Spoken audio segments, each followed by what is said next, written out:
The French intervention in America during the years 1830 to 1845 under Napoleon Bonaparte represented one of the most critical and traumatic moments in all of American history, as foreign European powers attempted to impose their merciless will over the sovereignty and dignity of the American people. Under the pretext of collecting old debts that stemmed from previous weak and disorganized American states that had left the state coffers practically empty, French troops landed on American shores with intentions that went far beyond mere debt collection.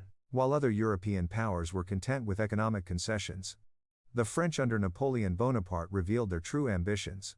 They came not simply to collect monetary debts, but to establish a puppet empire that would extend French influence in the heart of North America, a colonization project that would radically transform world geopolitics. Napoleon, driven by the imperial megalomania that characterized 19th-century France, driven by the arrogance that only someone who believes his destiny is to dominate the world can experience, saw in American lands a golden opportunity to create a European vassal in the heart of the continent, a territory that could serve as an operational base for future expansions and glorify the name of France throughout the world. Napoleon dreamed of an empire that would stretch from France to New York. He envisioned French cities erected in the American plains. He imagined French nobility ruling from palaces built in the heart of America. The American Republicans, those brave men and women who had fought for decades for independence and had tried to build a nation free from colonial chains, categorically refused to allow foreign crown rulers adorned with European titles to govern over the lands that their ancestors had soaked with blood and sacrifice for centuries.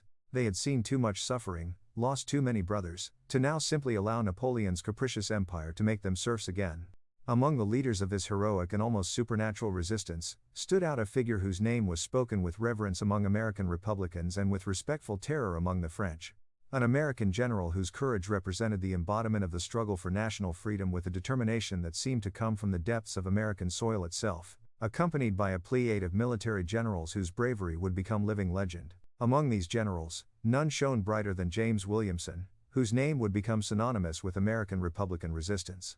General James Williamson rose as one of the most stubborn defenders of national freedom, a military man who commanded reduced armies that frequently lacked adequate equipment, whose determination seemed infinite, men ready to resist against modern French cannons and armored cavalry with nothing but the burning conviction that freedom was infinitely more valuable than life itself. The battles they fought were epic in their violence, bloody beyond all measure, deeply unequal from the perspective of armament. For the French invaders possessed not only superior weaponry of the most modern European technology, but also military tactics that had been refined in decades of European wars against equally powerful empires. The French soldiers were professionals, trained in military academies, dressed in impeccable light blue uniforms that contrasted dramatically with the worn uniforms of the Americans, equipped with precision Minié rifles that could drop a man at hundreds of meters distance, armed with steel bayonets sharp as razors. But we Americans possessed something that no European money could buy, could not be imported on warships or manufactured in the most sophisticated arsenals of France: the deep and ancestral love for the fatherland. The love for the land that had given them birth, the unshakable determination to die rather than live under the boot of foreign rule, the instinctive knowledge of every rock, every stream, every grain of sand of our territory. In the barren plains near New York, that city of white stone that would become the living symbol of Republican resistance, one of the most important bastions of national defense, a battle was fought that would fundamentally change the course of American history. A battle whose impact would be felt not only in national politics, but in the very soul of the American people. The terrain was desolate, barren, deeply inhospitable, dusty under a sky that seemed to ignite the earth from above, with rocky hills that extended to the glowing horizon like the backs of sleeping beasts. It was in this scenario of apocalyptic devastation that a legend was born that would transcend simple history books and become part of the American collective soul. A story that would be told around campfires for entire generations, a story that would survive beyond the death of its protagonists. There the legend of Guardian was born, a horse that would become the living and tangible symbol of American resistance against foreign oppression, an animal that would physically embody the resistance will of the nation. This noble animal, the product of generations of horses bred in the vast and barren pastures of America, in territories where the wind never stops blowing and where only the strongest, the most adaptable, the most determined survive, would irrefutably prove that bravery and courage know no boundaries between humans and animals, that loyalty and love can transcend the biological difference between a beast and a human being. The story of Guardian and General Williamson would go beyond academic textbooks to become a legendary legend that would inspire Americans of all social classes and all regions over coming centuries, a story that proved that even an animal could embody the highest values of the nation, that even a being without words could speak more clearly than any political speech. This narrative was not simply the chronicle of a conventional act of animal loyalty, but the living testimony that America, although facing the most powerful empire in Europe, was not alone. Nature itself, its own lands and its own animals seemed to be on the side of freedom, seemed to cry out for resistance, seemed to weep over the injustice of the invasion. Guardian was not an ordinary horse from some refined European stable or from those military stables of the French aristocracy, where horses were bred under strictest protocols by elite veterinarians and trainers. He was a genuine American mixed breed, the product of intelligent crossings carried out over generations between Spanish colonial horses that had arrived with the conquistadors in the 16th century and were then considered technological marvels on the European continent, and native mares that had adapted their genes over centuries to the harsh climate of the northern United States, to the variable elevations of the territory, to the water scarcity that characterized the barren regions, to the abundance of xerophytes and bushes that formed the sparse landscape of deep America. His coat was coal black, so dark that it seemed to absorb heat under the American midday sun like an inverted mirror, reflecting only an eternal shadow that gave him an almost ghostly appearance when he galloped through the dust clouds of the desert, as if he were a specter of resistance made flesh. His eyes gleamed with an almost human intelligence, of deep chestnut brown that reflected the fire of the spirit of the earth that had given him birth, eyes that seemed to preserve the ancestral secrets of the prehistoric civilizations that had ridden before him in these lands. Civilizations that had already disappeared from the world but whose spirit remained alive in every stone of the desert. He came from the vast and rolling pastures of the West, that barren and beautiful region where the wind blows constantly all year round, all hours of the day and night, never ceasing, granting no truce, and where horses learn, from the first neigh they emit at birth, from the first unsteady gallop they attempt in their first weeks of life, to be resistant. Raised under the merciless severity of the barren plains, Guardian had galloped hundreds of kilometers over rocky and uneven terrain that would have injured and left less resistant horses lame, had drunk from practically dry rivers during the brutal drought seasons when water was more valuable than gold, had learned to calculate with almost mathematical precision every jump over uneven and stony ground, every sharp turn necessary to avoid the giant cacti and thorny bushes that populated the hostile landscape. His musculature was compact but extraordinarily powerful, the result of years of natural exercise in open spaces without boundaries or restrictions, where there were no stables that limited his movements or trainers who controlled his physical development according to artificial plans. He did not possess the refined and almost aristocratic elegance of the horses of French nobility, which were bred in the stables of Normandy or Brittany, those horses that seemed to belong more in an art museum than in real and brutal war. But Guardian had something much more valuable than ornamental elegance. The adaptability that only constant coexistence with adversities grants. The strength that comes from having survived extreme climates, brutal droughts that lasted for months, freezing desert nights that could freeze even the spirit of the least resistant animals, dust storms that reduced visibility to meters. General James Williamson, legendary Republican military man whose name was spoken with respect even among his French enemies, who recognized in him a type of opponent who was not simply a soldier but a statesman of war, had ridden him for years, during an entire war that seemed to have no end, during dozens of battles, during retreats and advances that followed each other in a cycle that seemed eternal. They had shared victories that made them feel invincible under the American sky, victories that echoed in the mountains and thundered in the hearts of all Republicans. They had experienced defeats that plunged them into the deepest despair, defeats where fallen soldiers lay on the battlefield under the merciless sun. They had experienced hunger that twisted their guts, hunger so intense that men ate boiled leather boots, ate tree bark, fed on hope when nothing else was available. They had endured the cold of nights in the mountains that seemed to penetrate them to the bone. Cold that penetrated any clothing. Cold that made fingers numb. Between the general and his horse had been woven a bond that went far beyond the simple mechanical relationship of rider and mount, of master and pack animal. It was something that the soldiers who saw them together used to swear was supernatural. A connection that seemed to transcend verbal language. That seemed to communicate through meaningful silences and imperceptible movements.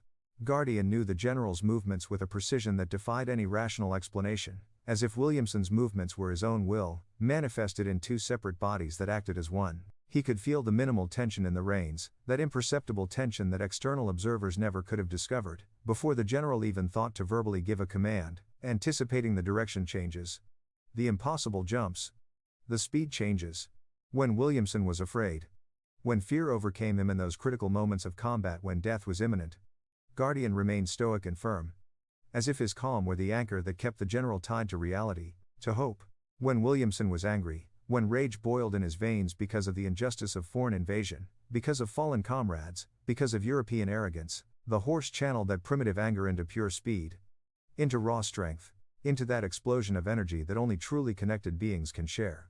Many soldiers said that between both existed a kind of almost supernatural telepathy, as if they shared a heart that beat in two different bodies, as if the blood that flowed through the horse's veins was literally the same blood that flowed through the general's veins. The most superstitious soldiers whispered around the campfires how Guardian and Williamson seemed to move like a single entity during battles, as if they were centaurs of Greek antiquity made of American flesh and blood, mythological creatures that had come from history books to participate in real war. This deep connection, this almost mystical union between man and animal, this mutual understanding that transcended ordinary comprehension, would be what saved lives on that fateful day when everything seemed lost, when death seemed to be the only possible fate, when the French closed their deadly trap around the wounded general like executioners approaching their victim. Guardian was not simply a means of transport or a war tool, an instrument that could be discarded when it was no longer useful.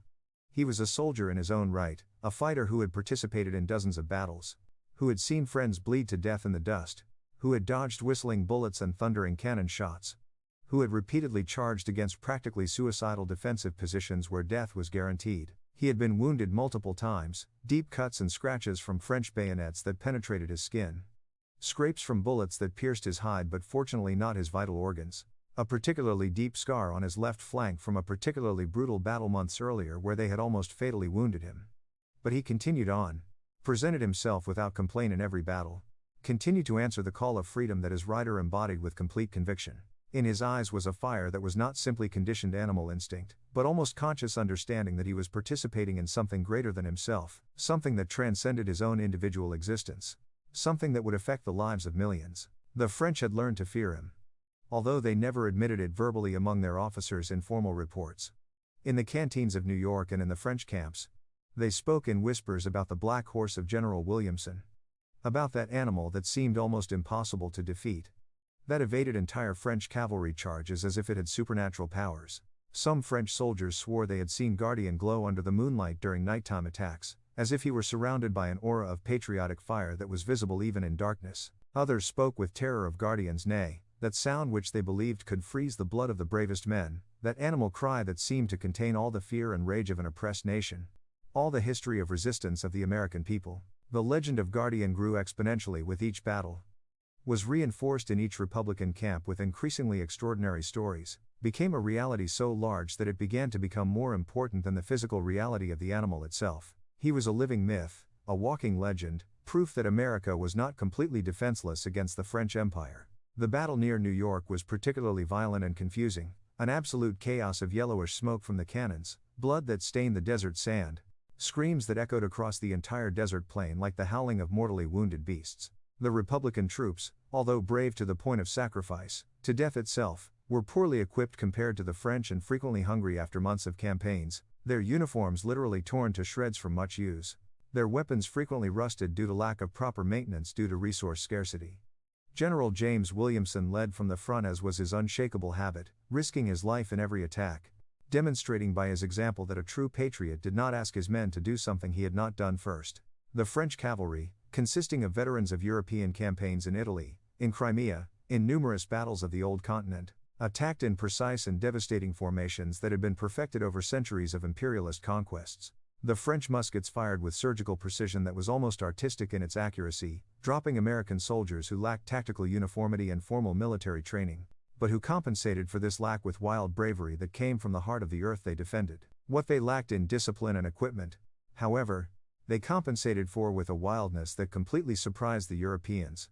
Accustomed to more conventional and orderly enemies, General Williamson executed a desperate maneuver that would radically and unexpectedly change the course of events. In attempting to flank a French squadron to allow his troops an orderly retreat and avoid an unnecessary massacre that would decimate his already decimated ranks, he separated himself from the bulk of his forces, separated himself from the safety of the group and thus exposed himself to incalculable dangers. It was then that what many considered the moment when fortune turned its face to the invaders happened. A French projectile, perhaps fired by chance in the incomprehensible chaos of battle, grazed the general's body with deadly precision that seemed to be more the product of bad luck than military calculation. The projectile penetrated deeply into his right side, drilling through his artisanally reinforced leather armor and piercing flesh and internal organs with brutality. Williamson swayed dangerously in his saddle, feeling his life literally drain away with each beat of his accelerated heart, with each breath that became more difficult. Another blow. This time from a French saber, wielded by an enemy officer who took advantage of his momentary vulnerability, cut him deeply in the thigh, severing tendons and important blood vessels. The general was losing blood at an alarming rate that suggested death was not only possible but probable and imminent, something that would be measured in minutes rather than hours. His men, seeing him fall from his horse, seeing him sway mortally wounded, desperately tried to rescue him in a suicidal attack, shouting his name as if the sound could bring him back from the claws of death. But the French, in a movement of tactical precision that had been rehearsed hundreds of times, closed ranks around him, preparing to deliver the final blow that would mean the decapitation of Republican resistance in its most literal form. If the general fell, if Williamson died on that battlefield near New York, many feared with justification that the spirit of resistance would die with him, that the Republican movement would collapse without his leadership. Guardian sensed the abrupt change in his rider's body with the hypersensitive sensibility of one who had lived for years in perfect unity with another being, during thousands of kilometers of shared gallops. He felt how the confidence projected by Williamson, that calm confidence that always emanated from the general, suddenly transformed into weakness, into a loss of muscle tone. He felt how the precise and self-assured movements became erratic and uncontrolled, uncoordinated. He felt how the general's warm blood dripped onto his back, soaking his coal-black coat and staining it red. In that decisive moment, in that instant that would divide history into a before and after, something awakened in the American horse, something primitive and pure that no European purebred horse could ever fully understand. It was not fear, although any reasonable animal would have felt terror facing the crushing numbers. It was not ordinary survival instinct that drives animals to flee. It was something much deeper, something that seemed to connect with the essence of the earth and freedom itself. It was the determination to die before allowing the capture or death of the being he loved with all the intensity with which an animal could love. The French, seeing the historic opportunity to eliminate the most dangerous enemy they faced on the entire European continent, began systematically and professionally to close the trap, using tactics that had worked in hundreds of bloody battles in Europe. 40 armored war horses advanced in deadly formation that had proven its effectiveness through hundreds of battles in Europe, in Napoleonic campaigns, in succession wars. Their steels flashed menacingly under the American desert sun, gleaming like spearheads destined to pierce hearts, like fingers of a hand closed into a deadly fist. Their blue uniforms of French mounted infantry and their golden, feather-decorated lances created an image of imperial power that had conquered half the world, subjugated entire nations. General Williamson, bleeding heavily and unconscious after hitting his head against a rock during the fall, was slowly sliding from the saddle, his lifeless body held only by the structure of the saddle and the reins. Any normal horse, any animal equipped only with basic animal instinct and survival sense, would have desperately fled seeking its own survival. Horses are intelligent but pragmatic creatures, and a reasonable horse would have recognized the absolute hopelessness of facing 40 enemies simultaneously. It would have quickly galloped to safe and high places, would have sought shelter in ravines or distant forests where they could not reach. It would have done exactly what any animal does when faced with an overwhelming threat: flee to live, to survive. But Guardian was not a normal horse. He was an American horse, literally raised in the resistance of the desert and hardened in the fire of national freedom. He was an animal that had experienced constant hunger, raging thirst, and continuous suffering during his life, which made him completely different from European horses raised in luxurious stables with guaranteed amenities. He did something that French military men never expected, something that broke all protocols of animal behavior known in European military science. He literally placed himself between the French and his unconscious rider, literally stood in the middle of the path, physically blocking the advance of enemy cavalry with his own body, with his own flesh. He neither sought to flee nor evade the conflict. Instead, he defiantly reared up on his hind legs, neighing with a cry so heartbreaking and primitive that it made an echoing reverberation across the entire desert plain. It was a neigh that combined lacerating pain, visceral rage, unshakable determination, and a primitive protest against the injustice of the world. All survivors of that battle would remember that sound for the rest of their lives, that neigh that seemed to contain all the fear of a nation fighting for its survival. What happened in the following minutes of fire and blood remained indelibly imprinted in the collective memory of all survivors of that legendary battle near New York. Guardian, a horse of approximately 600 kilograms of body weight, compact but extraordinarily powerful musculature and strength, hardened in the plains of the West during his entire existence, stood completely alone, without support, without any reinforcement, against a complete squadron of 40 French war horses, each ridden by a professional soldier trained in the rigors of European campaigns and equipped with all the military technology that the Napoleonic Empire could offer, all the sophistication that the French arsenal could provide. He neither sought to flee in panic disorder nor evade the confrontation seeking his own selfish salvation. Instead, the noble animal reared up on his hind legs with a determination that seemed supernatural, rose toward the sky as if he wanted to touch the distant clouds with his hooves, as if he wanted the entire universe to witness his challenge. He then neighed with a cry so heartbreaking, so primitive and so loaded with absolute emotion that it made an echoing reverberation across the entire desert plain and reached the ears of the American Republicans who were retreating in disorder, and also the heart of the French soldiers who were advancing in deadly formation. It was a neigh that was not simply the sound of a frightened or angry animal. It was something much deeper and more meaningful than any ordinary animal sound. It was a neigh that combined in its sonorous expression lacerating pain of wounds already received, visceral rage against the injustice of the invader, unshakable determination to protect the one who had cared for him for years in war, and a primitive and ancestral protest against the presumption of those who naively believed they could conquer America. All survivors of that battle would remember that extraordinary sound for the rest of their lives, that apocalyptic neigh that seemed to contain all the accumulated fear of an entire nation fighting for its survival against a foreign empire, all the history of American people's resistance. Compressed into a single sound, the French soldiers had never seen an animal behave in such a challenging, so seemingly suicidal, so completely illogical manner. Their own horses, carefully trained for years in the rigors of European war, strictly disciplined in Napoleonic tactics and accustomed to the constant thunder of cannons, were deeply frightened by that animal neigh that seemed to come from the bowels of American earth itself, from the ancestral resistance of the European continent. Some of the French horses reared up violently, disobedient to their riders for the first time in their life of obligatory military service. The soldiers shouted desperate orders in French, trying to regain control of their mounts. But something in that neigh had touched a primitive nerve in all the animals present on the battlefield. A memory that beyond discipline and domestication existed a wild side that could never be completely controlled, a primal instinct that was stronger than training. Guardian did not retreat a single step. Instead, he advanced directly against the squadron of 40 French horses. Not in desperate flight, but in a frontal attack that seemed to defy all conventional military logic and all tactical reason that could be taught in military academies. His front hooves delivered demolishing and precise blows that broke steel lances, shattered reinforced leather armor, and occasionally knocked down the French horses that came too close to him, that made the mistake of believing they could dominate him with numbers. His teeth bit with the wildness and precision of a wild predator, seeking the unprotected throats and soft flanks of his enemies, inflicting wounds that would have been instantly fatal were it not for the experience of the French horses. His body, although individual and relatively small compared to the collective mass of 40 war horses, moved with a grace and coordinated violence, as if he were channeling the accumulated rage of an entire nation, as if he were the physical vessel of American resistance against foreign rule, as if the spirits of all Americans killed in war were guiding his movements. The French, accustomed to the ordered and predictable tactics of European wars against other Europeans, found themselves completely surprised by the raw and unprecedented wildness of the animal,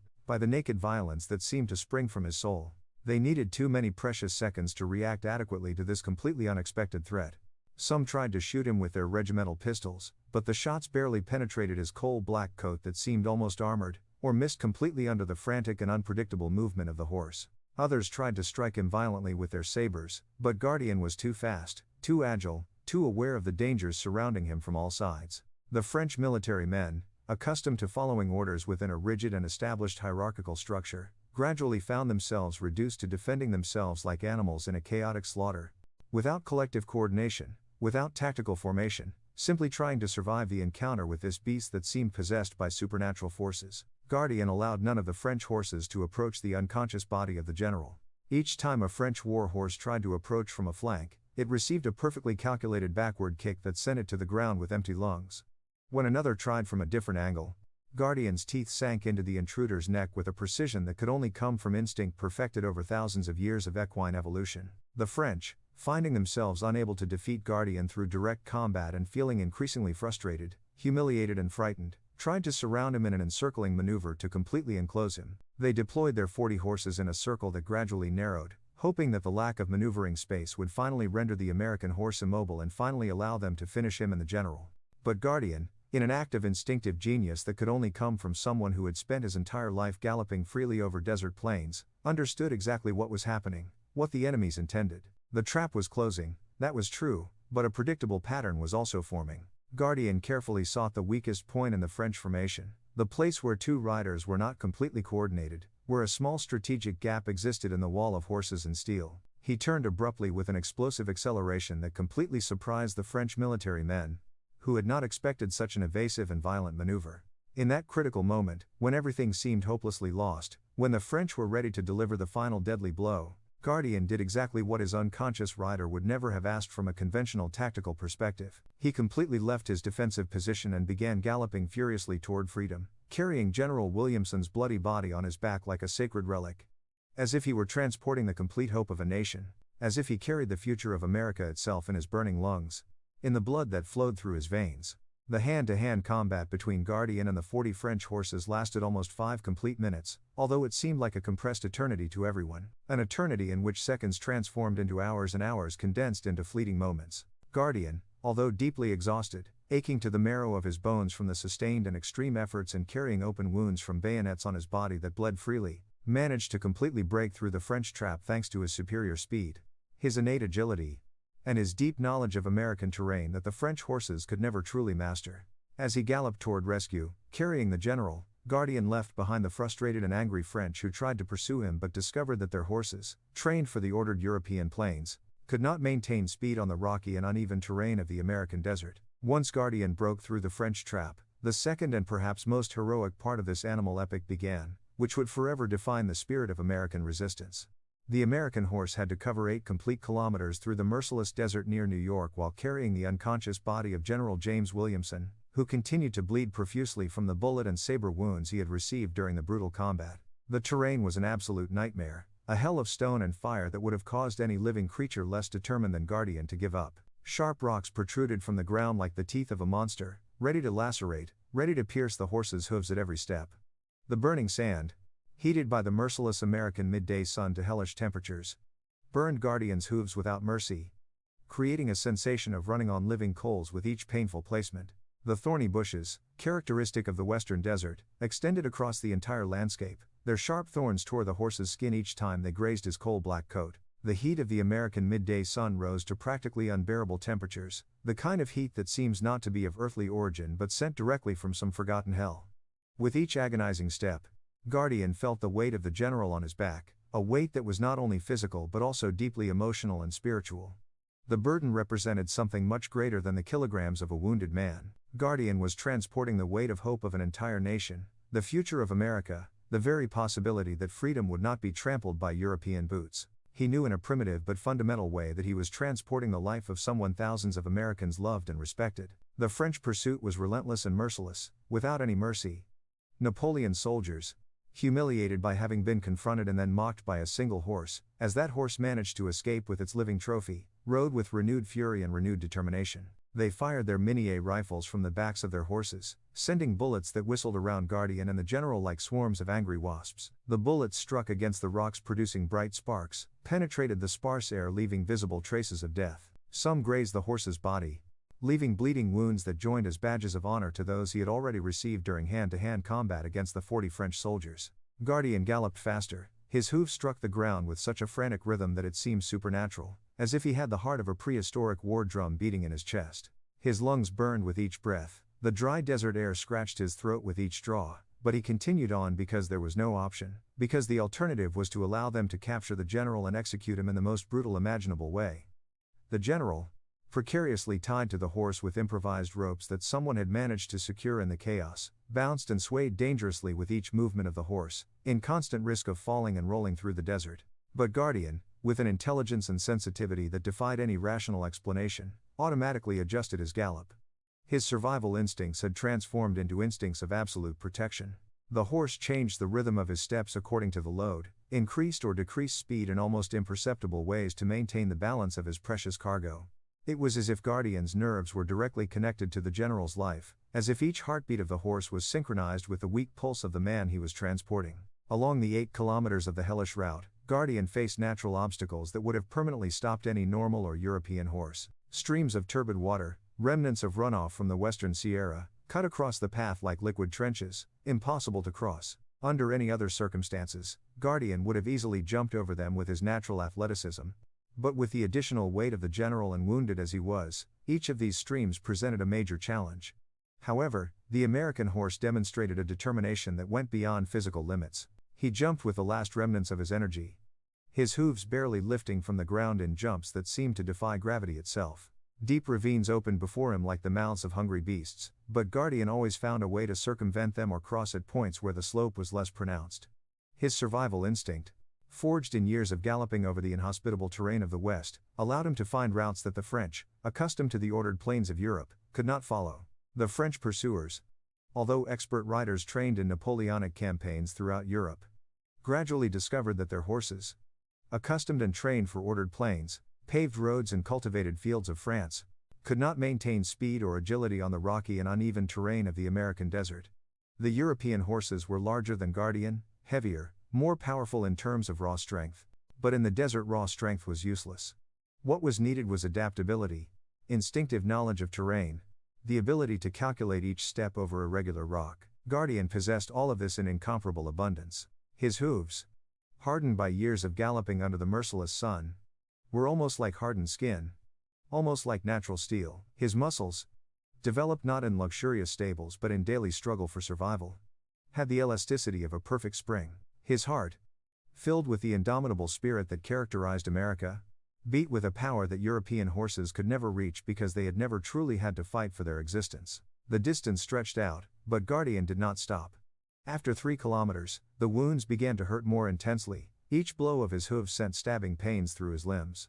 After 5 kilometers, his lungs seemed to have reached their limit, but the horse continued galloping as if driven by invisible forces.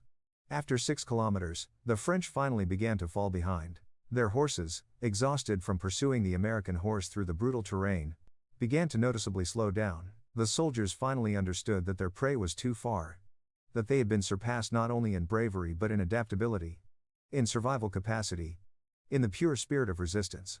After 7 kilometers, the French had practically disappeared from the horizon. Their silhouettes became tiny dots that finally disappeared between dust and the undulating heat of the desert. Guardian, although completely exhausted, although bleeding from several wounds, although his lungs burned and his muscles screamed in pain, continued galloping because he was so close, so incredibly close to rescue. After exactly 8 kilometers, when it seemed that forces would finally abandon the noble animal, the tents of the American Republicans appeared on the horizon like a mirage that finally became real and tangible. Field doctors, soldiers shouting with joy, the entire camp crazy with joy at seeing General Williamson, the man who represented American resistance, brought to rescue by a horse that had proven to possess more courage than 100 men together. Guardian was never the same again after that epic journey that marked him forever. The wounds that covered his coal-black body healed slowly with time, leaving scars that appeared like glory tattoos engraved in his skin. His coat, formerly completely black with bluish highlights, began to show premature gray streaks, as if the superhuman effort had dramatically accelerated the passage of time in his body. General Williamson's personal caretakers carefully attended to his recovery, feeding him with the best they could obtain in times of war. They gave him fresh pasture grass when available, oats when it was possible to obtain them, and plenty of clean water from nearby springs that tasted like life itself.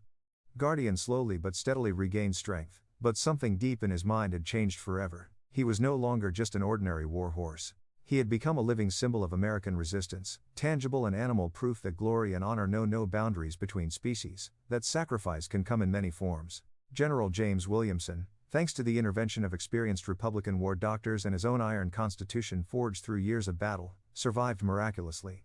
The wounds were serious, deep, almost fatal in all medical assessments, but the general's determination to continue the fight was stronger than death itself. For months, he remained recovering in field hospital tents, nourishing himself with meat broths when available and forced rest, but his first conscious act when he regained movement of his limbs was to search for Guardian. When the general could walk again, although with difficulty and permanent pain, he personally went with determined step to the enclosure where his horse was resting. Guardian raised his head upon hearing the familiar steps of the general, and in that moment something happened that witnesses would describe as miraculous and deeply moving.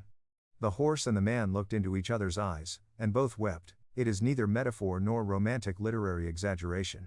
General Williamson shed real tears of gratitude while lovingly stroking Guardian's neck, feeling in that touch all the loyalty, all the sacrifice, all the bravery that his noble companion had demonstrated. Guardian neighed softly, a sound that was not the battle cry of before, but a murmur of pain and exhaustion, but also deep satisfaction and inner peace. They had fulfilled their mission. They had survived together against all imaginable odds. News of Guardian's extraordinary heroism spread quickly through all Republican lines like fire in the desert. The American soldiers, confronted with an increasingly desperate military situation, with increasingly frequent defeats, urgently needed inspiration. They needed the reminder of why they fought, why they sacrificed themselves.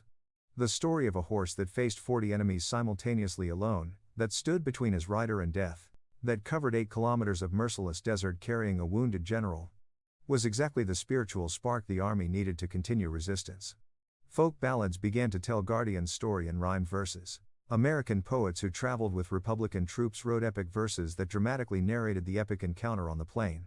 Anonymous musicians composed songs that were sung around nighttime campfires under the stars. Each time an American soldier heard these stories, he remembered that they were not completely alone, that even an animal had shown more courage than many armed men. Guardian's example became a tangible reminder that freedom is non-negotiable, that there are things worth completely sacrificing oneself for.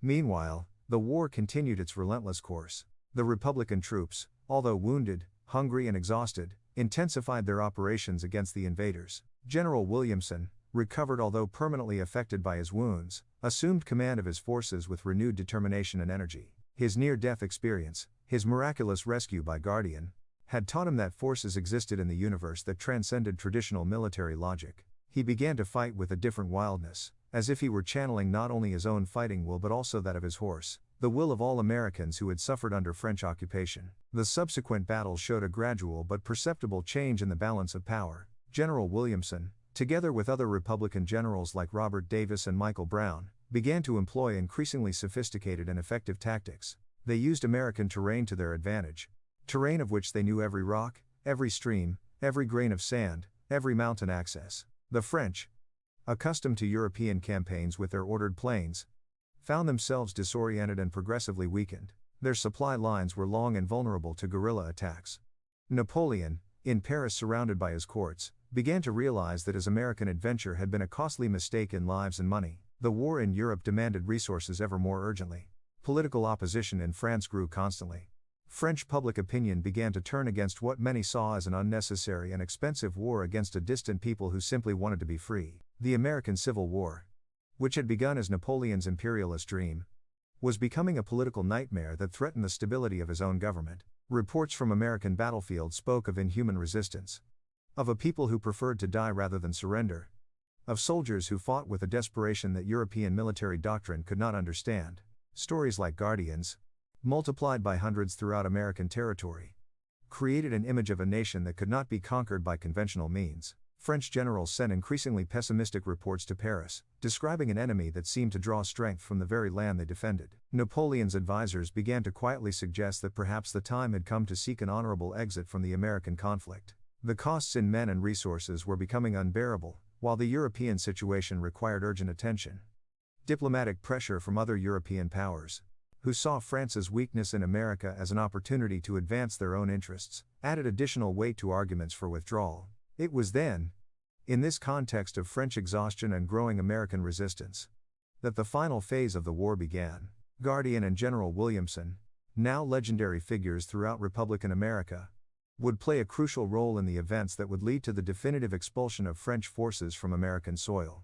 The horse that had once faced 40 enemies alone had become a symbol so powerful that his mere presence on battlefields lifted the morale of American troops and struck fear into the hearts of French soldiers. The legend had become reality, and reality was about to change the course of history forever. Like this video and subscribe if you want to hear more incredible stories of courage and sacrifice that shaped our nation. The bond between Guardian and General Williamson shows us that heroism comes in many forms, and sometimes the greatest acts of valor come from the most unexpected sources. The final campaign began in the harsh winter of 1844, when French forces, demoralized and far from home, attempted one last desperate offensive to break American resistance before the inevitable withdrawal. General Williamson, now a living legend among Republican forces, rode Guardian into what would become known as the Battle of Boston Harbor, where the fate of American independence would be decided once and for all. The French had concentrated their remaining strength in a massive assault designed to capture Boston and establish a permanent foothold on American soil. They brought their most experienced troops, their finest cavalry, their most advanced artillery pieces. Napoleon himself had declared that the success of this operation would determine whether France would maintain its American ambitions or abandon them forever. The stakes could not have been higher. As dawn broke over the frozen harbor, Guardian stood alongside hundreds of American horses and thousands of Republican soldiers, but none bore the legend that surrounded the Black Stallion and his general. French scouts, recognizing the distinctive silhouette of Guardian even at a distance, reportedly sent word through their ranks, "The demon horse is here." Such was the fear and respect that Guardian had earned among enemy forces. The battle raged for 3 days and nights, with casualties mounting on both sides beyond anything seen in the previous conflicts. Artillery fire turned the harbor into a hellscape of smoke and flame. Cavalry charges crossed and recrossed the frozen ground, leaving trails of blood in the snow. It was on the second day, as American lines began to waver under the relentless French assault, that Guardian and General Williamson executed what military historians would later call one of the most audacious cavalry maneuvers in American military history. Seeing that the center of the American line was about to break, General Williamson made the decision that would define not only the battle but the war itself. He would lead a cavalry charge directly into the heart of the French advance, seeking to break their momentum and rally his own forces. It was a move born of desperation, requiring not just courage but the kind of suicidal bravery that only comes when everything you hold dear hangs in the balance. Guardian, sensing his riders' determination, seemed to grow in stature as they prepared for the charge. Witnesses later described how the horse appeared to shine with an inner light as he pawed the frozen ground, his breath creating clouds of steam in the bitter air that seemed like the smoke of some divine fire. When the charge began, Guardian led not just with speed but with a fury that transformed him from horse into force of nature. His hooves struck the ground like thunder, each stride covering impossible distances as if the earth itself were propelling him forward. Behind him rode 200 American cavalry, inspired by the courage of both horse and rider to attempt what logic declared impossible. The French line, prepared for conventional warfare, was unprepared for what appeared to be a supernatural assault. Guardian crashed into their formation like a living battering ram, his iron-hard hooves crushing weapons and armor, his powerful body bowling over horses and riders alike. General Williamson's saber flashed like lightning as Guardian carried him through the heart of enemy ranks, the perfect coordination between man and animal creating a weapon more devastating than any cannon or rifle. The psychological impact of Guardian's charge was even greater than its physical effect. French soldiers, already demoralized by months of fighting an enemy that refused to surrender, saw in the black horse something beyond mere animal courage. To them, Guardian had become the embodiment of American resistance itself, a supernatural force that could not be stopped by conventional means. Some threw down their weapons rather than face the legendary horse. Others fled in panic, spreading disorder through their ranks like wildfire. The charge that had begun with 200 American cavalry ended with thousands of French soldiers in full retreat, abandoning their carefully prepared positions and fleeing toward their ships in Boston Harbor. General Williamson and Guardian had not just broken the French assault, they had shattered French morale beyond repair. The retreat became a rout, and the rout became an evacuation. Within a week, the last French soldier had left American soil, carrying with them stories of the black horse that could not be killed, the devil's stallion that fought like a man and charged like thunder. Napoleon's American dream was over, ended not by superior strategy or overwhelming force, but by the courage of one horse and his rider who refused to surrender their homeland to foreign rule. The victory at Boston Harbor marked the end of French ambitions in America, but it was not the end of Guardian's story. The Black Stallion had been wounded in the final charge, not seriously but enough to serve as a reminder of the price of freedom. As he recovered in the peaceful pastures outside Boston, visited by Americans from across the nation who came to see the horse that had saved their independence, Guardian seemed to understand that his greatest battle was behind him. General Williamson, elevated to hero status throughout the country, never rode another horse in combat. He declared that Guardian had earned a peaceful retirement, and no other mount could compare to the courage and loyalty of his four-legged brother in arms. The general established a special stable on his family's Massachusetts farm, where Guardian spent his remaining years surrounded by the green hills and peaceful meadows that represented everything they had fought to preserve. Children from nearby towns would come to visit the famous horse, and Guardian would allow them to pet his neck and feed him apples, as gentle in peace as he had been fierce in war. Artists painted portraits of Guardian and General Williamson. Writers composed epic poems about their adventures, and musicians created ballads that were sung in taverns and homes across America. The story became part of American mythology, passed down through generations as a reminder that courage knows no boundaries between species, that loyalty and love can overcome any obstacle, and that sometimes the most ordinary beings can achieve the most extraordinary things. Guardian lived for 15 more years after the war, long enough to see America grow and prosper in the freedom he had helped secure. When he finally passed away peacefully in his stable, surrounded by those who loved him, the entire nation mourned. General Williamson wept openly at the funeral, declaring that he had lost not just a horse but a brother, a fellow soldier, and the bravest soul he had ever known. Guardian was buried with full military honors on a hill overlooking the farm, his grave marked by a simple stone that bore only his name and the words, "Faithful unto death." The legacy of Guardian and General Williamson endured long after both had passed from this world.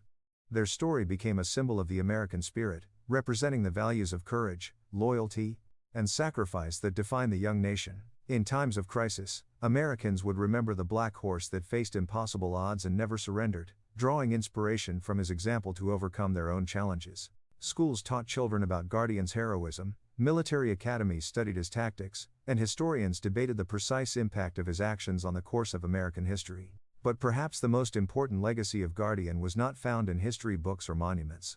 It lived in the hearts of Americans who understood that true courage comes not from the absence of fear but from the willingness to act despite fear when something greater than yourself is at stake. Guardian had shown that love and loyalty could transform an ordinary creature into something extraordinary, that the bonds between living beings could be stronger than steel, and that sometimes the greatest heroes come in the most unexpected forms. Today, visitors to the Massachusetts farm can still see Guardian's grave on the hilltop, marked by a weathered stone that has become a pilgrimage site for those seeking inspiration.